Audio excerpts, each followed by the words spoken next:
And then I'm always just very spatially aware of allowing people to get close to me physically, because I'm thinking about, is that person sick? Could that person get me sick? This was triggered by having a daughter that had a terminal illness. She was had immune system issues, and so I was always in fear of someone getting her sick. And so it just kind of carried on from that, if that makes sense to you. So what are the coping skills, some of the coping skills you use for OCD? Well, it depends on what it is that I'm struggling with. So, for example, the hand washing. One of the things that I will do with the hand washing is to put some lotion on my hands, sometimes a lot of lotion, just so that I can feel a different sensation on my hands and feel the lotion and know that, okay, they're not sticky. I don't have dirt on my hands. I don't have germs on my hands. I don't have honey or syrup or anything like that. This is what I'm feeling is lotion. And so that is a trick that I learned from my therapist, was to put lotion on my hands after washing them, to sort of trick my mind into thinking that I don't need to keep washing my hands because they're clean and I now have lotion on them. And that's the sensation that I'm feeling. I become in a real panic if I don't know where my car keys, my cell phone, and my wallet are. And so I usually have to have them close to me all the time. And I usually go through a process of touching them to make sure that they're there and double checking to make sure that they're there. And so the best way for me to cope with that is to have them like in my sight, in my line of vision. Like I can look across the room and I can see, okay, there's my purse. And I can see that my keys are clipped to the outside of them presently. And I can see my wallet because it's a bright color, which is on purpose. And it's kind of sticking out of the top of my purse. So it's not something I have to keep checking and checking and checking, because I just have to look over at it and see that it's there.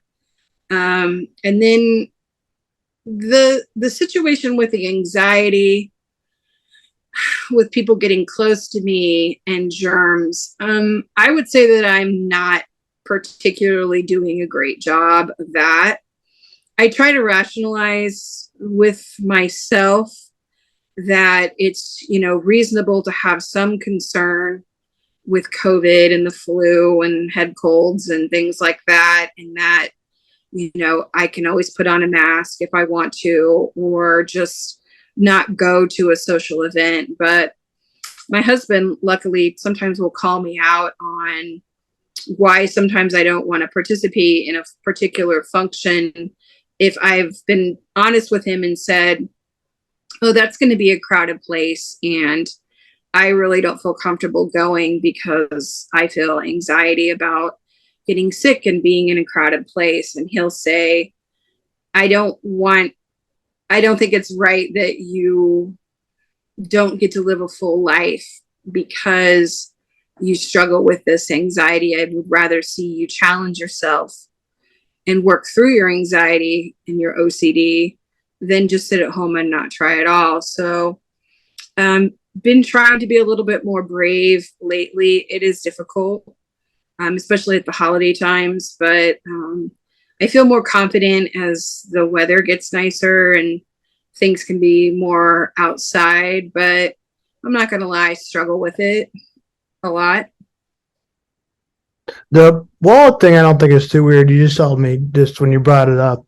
I don't mind if it's not in one place, but I have to exactly know where it is. Because otherwise I'm all sorts out of shape. But that's not really OCD. It's just something where I have to know where it is.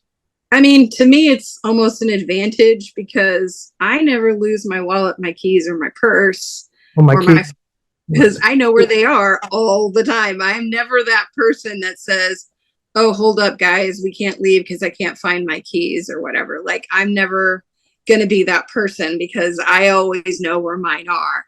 And my husband and people that are close to me sometimes will make a laughing joke that, yes, I know that would never be you, in this situation. And it doesn't offend me. But if you don't mind, if I can talk about it, like, it does offend me when somebody will say, oh, well, he or she is OCD, and then make a joke. Like, OCD really sucks. Like, I wish I didn't have it.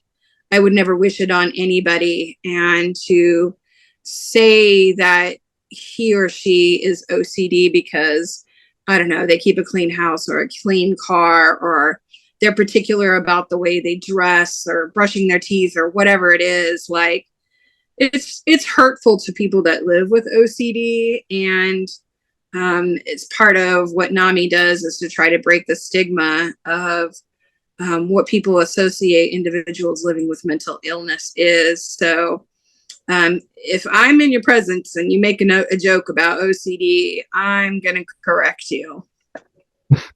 Some of the repetitive behaviors we see, I don't think are driven at all by the same things that happen in OCD. So we have people that love their repetitive behaviors. I mean, really get substantial enjoyment about talking about subways or riding on subways or looking out of the corner of their eye. It's often repetitive, but it is a source, it's a positive source of enjoyment for the child or adult. And I think that there isn't, often we can redirect it without somebody feeling particularly agitated, if they have something else to do. But it is something that they both seek out when they're happy, and sometimes when they're upset, and sometimes when they're bored. So there's lots of reasons why someone might do it. When we think about OCD, we think about obsessions, intrusive thoughts, images, or urges that generate anxiety or distress. And then we think of compulsions, repetitive behaviors, or mental acts that people do over and over again. And it's interesting, in the field of OCD right now, there's a lot of debate. The old model said obsessions drive compulsions. So you get anxious or afraid, and your compulsion you're doing to reassure yourself, if you will. There are now a lot of new models where maybe it's where people are positing that the compulsion comes first, and that the obsession is an afterthought or a post hoc rationalization. Now, in fact, that model can't explain the full panoply that we see, but it is true that in many of my OCD patients, there's a tremendous distress and anxiety, and they feel driven to perform these behaviors over and over again, and in general, it's not pleasurable. There absolutely are people with autism who I think have pretty classic OCD. I mean, I knew a young man who absolutely had to stop at certain stoplights, and if he didn't stop at that stoplight, he would go around the block until he stopped at that stoplight. And if he somehow got urged through that light and couldn't go around, it wrecked his day. I mean, he really wanted to go back over there. And there is that element. I mean, the element of wanting to do something over just in the way that you've done, I think I don't know how obsessive that is or compulsive, because I think people with autism also sometimes miss the point. I mean, they don't understand that if I put a bubble jar here, for them to blow bubbles, it doesn't have to be here. It's me that put it, not that the bubble jar belongs here. But there also is a sense of, like, I want these things as they were. We have longitudinal research where we've followed children from age 2 who are up now to 25, kids referred for possible autism. And we've looked at the course of their development, and one of the things we predicted was that there would be an association between anxiety and repetitive behaviors. Now, we didn't break them up into OCD-like repetitive and others, but we thought that those things might travel together. And actually, we found that, in fact, they don't.